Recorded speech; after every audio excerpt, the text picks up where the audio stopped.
Good morning dear students, Shivam Sankalp की इस online classes में आप सभी का स्वागत है। डियर स्टूडेंट्स, हम लोग पढ़ रहे हैं चैप्टर नंबर 4 और पिछली क्लास में हम लोग ने स्टडी किया था चुंबकीय क्षेत्र के बारे में, चुंबकीय बल के बारे में, और एक डेरिवेशन हम लोगों ने सॉल्व किया था कि गतिमान आवेश पर लगने वाला बल, और उसी को हमने कहा था कि इसी बल को कहते हैं लॉरेंज बल। तो वहीं से हम अपनी कहानी को स्टार्ट करते हैं और आगे बढ़ते हैं उसी क्रम में। तो लॉरेंज बल क्या, कैसे इसका डेरिवेशन होता है, क्या है ये सारी चीजें हम लोग डिस्कस कर चुके हैं। और जब लॉरेंज बल का हमने डेरिवेशन किया था, तो जैसा कि अगर आप लोगों ने पिछला वीडियो देखा होगा तो आपको याद आ रहा होगा कि लॉरेंज बल बराबर F बराबर हमने डेरिवेशन कितना किया था, F यानी B Q V sine theta. अब जो बच्चे आज की क्लास को पहली बार देख रहे होंगे तो वो जाके पहले पिछला वीडियो देखेंगे, तब उनको समझ में आएगा कि ये F बराबर B Q V sine theta कहां से आया हुआ है। ठीक, ये B Q V sine theta क्या क्या है। बी क्या है, चुंबकीय क्षेत्र है, वैद्युत चुंबकीय क्षेत्र। क्यू क्या है, आवेश, और वी क्या है, आवेग का वेग। ठीक, और थीटा क्या है कि गतिमान आवेश और वैद्युत क्षेत्र के बीच बनने वाला कोण, और एफ क्या है, बल है, और इसी बल को हम एक और नाम से जानते हैं, क्या, लॉरेंज बल। ठीक, तो इसमें कुछ चीजें बच गई थी बताने को, तो वहीं से हम स्टार्ट करते हैं। ठीक, तो चलिए सबसे पहले तो एक डायग्राम बनाता हूं मैं। ये हमने एक डायग्राम बनाया। डायग्राम किस चीज का, मैग्नेट का, चुंबक का। तो ऐसा कुछ डायग्राम बना लेते हैं, ऐसे ऐसे ऐसे। ये है हमारा एक मैग्नेट यानी चुंबक है। हमने कहा ये है नॉर्थ पोल, उत्तरी ध्रुव, और ये है मैग्नेट का, चुंबक का साउथ पोल यानी दक्षिणी ध्रुव। ठीक, दो पोल होते हैं हर मैग्नेट में, हर चुंबक में। एक उत्तरी पोल होता है, उत्तरी ध्रुव होता है, एक दक्षिणी ध्रुव होता है। ठीक, तो ये हुआ। इसके बाद हमने ये डायरेक्शन बनाई, दिशा बनाई, किसकी, वैद्युत चुंबकीय, वैद्युत बोल रहे हैं, यहां पे होगा डायरेक्शन चुंबकीय क्षेत्र का। ठीक, ये डायरेक्शन है चुंबकीय क्षेत्र का, और यहां पे हमने लिया एक पॉजिटिव धन आवेश, जिसको हम बोलेंगे प्लस क्यू। और हमने पढ़ा था कि अगर कोई धन आवेश, जो भी हमारा है आवेश, अगर वो स्थिर है तो उसमें कोई भी चुंबकीय बल नहीं हमको देखने को मिलता है, चुंबकीय बल उसमें नहीं उत्पन्न होता है। तो चुंबकीय बल कब उत्पन्न होता है, जब ये आवेश गतिमान हो। तो जब ये आवेश क्या होगा, गतिमान होगा, तब इसमें चुंबकीय बल उत्पन्न होगा। हमने माना कि ये आवेश कुछ इस डायरेक्शन में गति कर रहा है, और कितनी वेग के साथ गति कर रहा है, v वेग से गति कर रहा है। और यहां से हमारा जो चुंबकीय क्षेत्र का डायरेक्शन है वो है ऐसा। ठीक, अब ये जो चुंबकीय क्षेत्र है और जो हमारा गतिमान आवेश का वेग है, ये इस डायरेक्शन में है। तो इन दोनों के बीच क्या बन रहा है, 90 डिग्री का कोण बन रहा है। और जब भी 90 डिग्री का कोण बनता है तो वहां पे चुंबकीय बल लगता है, यानी चुंबकीय लॉरेंज बल लगता है। ठीक, तो देखिए अब यहाँ पे इसी चीज को, ये जो F हम लोगों ने निकाला है, इसी को हम क्या बोलते हैं, इसी को हम बोलते हैं चुंबकीय लॉरेंज बल। इसी बल को हम किस नाम से जानते हैं, चुंबकीय लॉरेंज बल। यानी चुंबकीय को हम मैग्नेट बोलते हैं, जिसको हम एफ एम से भी दर्शा सकते हैं। एफ एम सरफिक्स में लिखेंगे, उसके सरफेस में, बराबर V Q V sine theta. अब इसके बेसिस पे कुछ स्थितियां बनती हैं। क्या स्थिति बनती है, पहली स्थिति तो ये बनती है कि यदि थीटा बराबर 0 डिग्री हो। थीटा बराबर 0 डिग्री तभी हो सकता है जब गतिमान आवेश की दिशा और चुंबकीय क्षेत्र की दिशा क्या हो, समांतर हो। ठीक, तो ये थीटा बराबर 0 डिग्री कब बनेगा, जब Q यानी आवेश तथा B यानी चुंबकीय क्षेत्र की दिशा क्या हो, समांतर हो। जब ये दोनों एक ही दिशा में होंगे तब जाके क्या होता है, 90 डिग्री का कोण नहीं बनेगा। उस स्थिति में क्या बनेगा, 0 डिग्री का कोण बनेगा। अगर 0 डिग्री का कोण बन रहा है तो इस पे फिर लॉरेंज बल कितना लगेगा, ये हमसे क्वेश्चन पूछा जाता है। तब यहाँ पे हम कैलकुलेट करेंगे लॉरेंज बल यानी Fm कितना हो जाएगा, V Q V sine theta यानी यहाँ 0 डिग्री, और साइन 0 का मान 0 होता है, तो इसका मतलब लगने वाला लॉरेंज बल यानी Fm कितना हो जाएगा, 0 हो जाएगा। ठीक, यहां तक बात समझ में आई। मतलब इनके बीच कोई भी बल काम नहीं करता है जब एक ही दिशा में होंगे। दूसरी स्थिति हमको ये पूछी जाती है यदि थीटा का मान 90 डिग्री हो, और थीटा का मान 90 डिग्री तभी हो सकता है जब Q तथा ये Q का कौन सा है, गतिमान Q।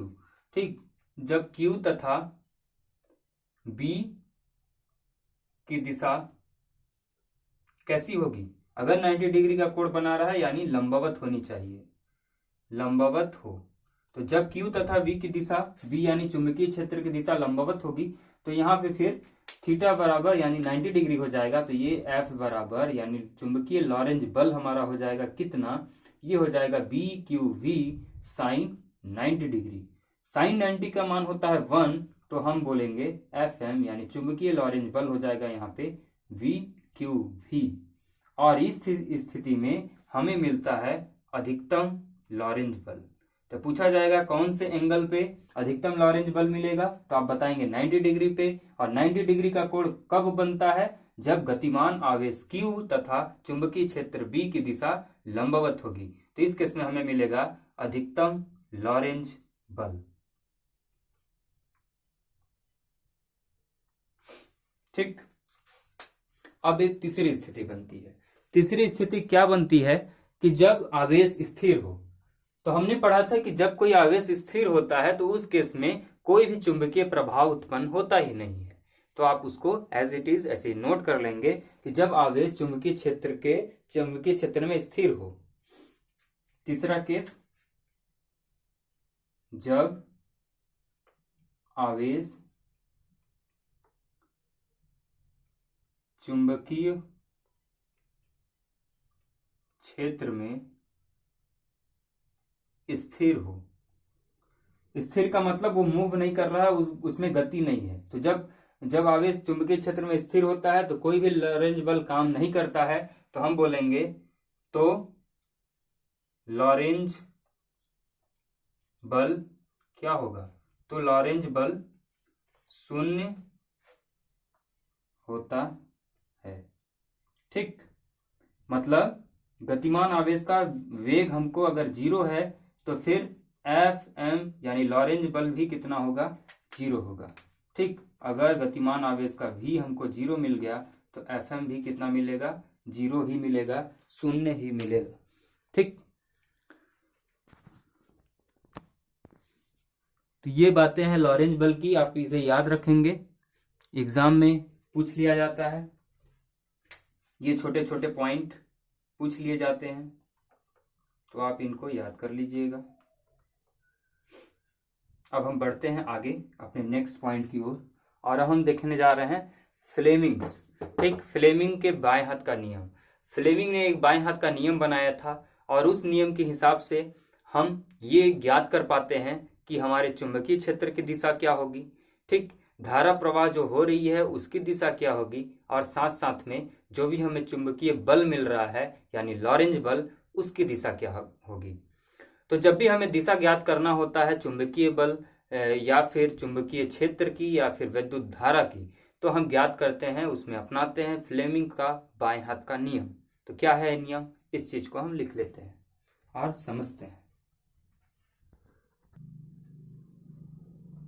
अच्छा, फ्लेमिंग के बाएं हाथ का नियम देखने से पहले एक चीज आप और नोट कर लेंगे कि कभी कभार एग्जाम में पूछ लिया जाता है नेट लॉरेंज बल। मतलब आपसे क्या पूछ लिया जाएगा, परिणामी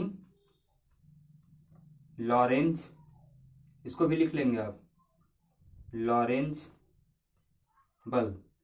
ये जब पूछा जाता है परिणामी लॉरेंज बल, तो इस केस में क्या होता है कि जो हमें एक जो लॉरेंज बल मिलता है वो दो बलों का योग मिलता है। कौन कौन सा? एक तो जो भी हमारा आवेश है, गतिमान आवेश है, वो अपने चारों तरफ क्या बनाएगा? एक वैद्युत क्षेत्र बनाएगा। तो वैद्युत क्षेत्र बनाएगा तो उसकी वजह से भी कुछ ना कुछ बल लगता है, तो उसको हम लिखेंगे एफई। एफई यानी किसकी वजह से? इलेक्ट्रिक फील्ड यानी वैद्युत क्षेत्र की वजह से एक बल काम करेगा। दूसरा बल कौन सा? चुंबकीय लॉरेंज बल, यानी चुंबक की वजह से एक बल काम करेगा। एक तो आवेश की वजह से वैद्युत क्षेत्र क्रिएट होगा, वैद्युत क्षेत्र बनेगा तो वहां पे भी बल लगेगा और यहाँ पे भी बल लगेगा। ठीक, यहाँ पे कैसा बल लगेगा? Q इंटू ई। ठीक, ई क्या है? वैद्युत क्षेत्र, इसकी वजह से। और यहाँ पे जो लगेगा वो कैसा लगेगा? Q V B। ठीक, ये हमने अभी ड्राइव किया था। तो ये जो हमें परिणामी लॉरेंज बल मिलता है, ये हमें मिलता है, Q को कॉमन ले लीजिए, E प्लस वी पी। ये बहुत इंपॉर्टेंट पॉइंट है, इसको भी आप अच्छे से नोट कर लेंगे कि जब भी आपसे परिणामी बल पूछता है तो परिणामी लॉरेंज बल हमेशा क्या होगा? ये वाला होगा, F बराबर Q ब्रैकेट में E प्लस वी बी। अगर आपसे कोई पूछता है कि ये कहाँ से आया है, ये क्यू ई क्या है, तो आप बताएंगे वैद्युत क्षेत्र, जो गतिमान आवेश है वो अपने चारों तरफ एक वैद्युत क्षेत्र उत्पन्न करेगा और उसकी वजह से भी जो बल निकलेगा वो बराबर होता है F बराबर क्यू ई। पहले से हमने पढ़ा रखा है। ठीक, और ये चुंबकीय बल है जो होता है क्यू वी बी। तो परिणामी बल होता है Q ब्रैकेट में E प्लस वी बी। ठीक, तो इसको भी आप नोट कर लीजिएगा, कभी कभी ऑब्जेक्टिव में पूछ लिया जाता है। देखिए फ्लेमिंग के बाएं हाथ का नियम क्या है। इस नियम के अनुसार लॉरेंज बल F की दिशा प्रदान की जा सकती है, जिसमें यदि हम अपने बाएं हाथ की केंद्रीय अंगुली, तर्जनी अंगुली तथा अंगूठे को एक दूसरे के लंबवत रखते हैं। और यदि आप इन तीनों उंगलियों के एक दूसरे के लंबवत रखेंगे तो क्या होता है कि जो आपकी जो केंद्रीय अंगुली होती है, जिसको आप मिडिल फिंगर बोलते हैं, वो धारा की दिशा को प्रदर्शित करती है।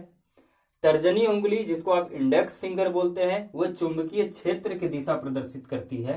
तथा जो अंगूठा यानी आपका थंब है, वो चुंबकीय बल की दिशा को प्रदर्शित करता है। ठीक, यहाँ पे मैंने एक डायग्राम बनाने की कोशिश किया है, तो आप देख सकते हैं कि जो आपका ये अंगूठा है, ये F यानी लॉरेंज बल, जो चुंबकीय बल है, उसकी दिशा को प्रदर्शित कर रहा है, जो कि बाहर की ओर है। और साथ में ये वाली दिशा जो है, ये वाली जो हमारी इंडेक्स फिंगर है, तर्जनी अंगुली, ये हमें चुंबकीय क्षेत्र की दिशा को दे रहा है। और जो हमारी मिडिल फिंगर है यानी कि केंद्रीय अंगुली, वो हमें I यानी धारा की दिशा को प्रदर्शित कर रही है। और ये वाला जो डायग्राम है, ये किसके लिए एप्लीकेबल है? धन आवेश यानी पॉजिटिव आवेश के लिए। ठीक, ऐसा नहीं है कि निगेटिव आवेश के लिए हम फ्लेमिंग का नियम नहीं अपना सकते हैं, बिल्कुल अपना सकते हैं। लेकिन जब निगेटिव आवेश की आप बात करेंगे तो जो चुंबकीय बल की दिशा आपको बाहर की ओर मिलेगा, वो चुंबकीय बल की दिशा आपको फिर अंदर की ओर मिलने लगेगा। ठीक, तो इस प्रकार से आप अपने बाएं हाथ का हाथ ओपन कीजिए। ये है हमारा बाएं हाथ का हाथ। ठीक, तो हमने क्या किया? ऐसे किया, ये है हमारी मिडिल फिंगर, ये, और ये है हमारी तर्जनी अंगूठी, तर्जनी यानी इंडेक्स फिंगर। तो हमने क्या रखा? ऐसे किया। ठीक, ऐसे किया, दिख रहा है ना? ये देखिए, हमने ये रखा बाएं हाथ का, बाएं हाथ लिया, ये दो अंगुलियों को ऐसे आप मोड़िए और ये वाली को ऐसे सीधे कीजिए और ये वाली जो मिडिल फिंगर है उसको आप अपने तरफ करिए। दिख रहा है कि नहीं? दिख रहा है ना? हाँ ठीक है, दिख रहा है ऐसा। तो ये वाला जो अंगूठा है, ये हमें क्या दिखा रहा है? ये हमें चुंबकीय बल की दिशा बता रहा है, जो कि ऊपर की ओर यानी बाहर की ओर है। और ये वाला जो हमारी क्या है, इंडेक्स फिंगर है, तर्जनी अंगुली, ये हमें बता रही है चुंबकीय क्षेत्र की दिशा। और साथ में ये वाला जो मिडिल फिंगर है, ये हमें बता रहा है धारा का दिशा। तो ऐसे आप करके इसको देख सकते हैं। और जब अब निगेटिव होगा तो ये वाला जो हमें बल ऊपर की ओर बाहर की ओर मिल रहा था, ये फिर हमें कैसा मिलने लगेगा? अंदर की ओर मिलने लगेगा। ठीक, तो ये है फ्लेमिंग का बाएं हाथ का नियम, जिसके नियम के हिसाब से हम वैद्युत क्षेत्र, चुंबकीय क्षेत्र की दिशा और वैद्युत धारा की दिशा तथा चुंबकीय जो भी बल लगता है आवेश पर, उसकी हम दिशा को फाइंड आउट कर सकते हैं, पता कर सकते हैं। ठीक।